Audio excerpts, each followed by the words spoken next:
السلام عليكم. شكون اللي جربت فيكم القرنطيطة فوق النار؟ جربيها وتشوفي النتيجة. تحطي مقدار كاس تاع قرنطيطة مع ريتلة تاع ما أو ريتلة وزيادة كيما حبيتيها. ديري قرصة تاع ملح، قرصة تاع كمون، حبة تاع بيض، وربع كاس تاع زيت. أنا درت فيها زيت الزيتون، وحطيها على النار مدة 5 دقائق وانتي تحركي. ما تنسونيش خياتي بناتي باللايك والاشتراك اللي شافت القناة للمرة الأولى والقدم اليوم معايا، نقولهم ما تنسونيش باللايك والمشاهدة.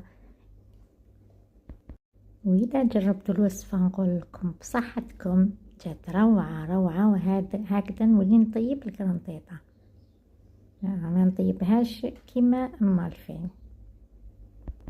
طبعا انا ما ضفت لها والو، تحب تضيفي لها الفرماج تضيفي لها الطون، ولا كاين اللي يحبوها ياكلوها مع الفخيت. انتي واش حبيتي، المهم هكذا جات روعه روعه. استودعكم الله، السلام عليكم ورحمه الله.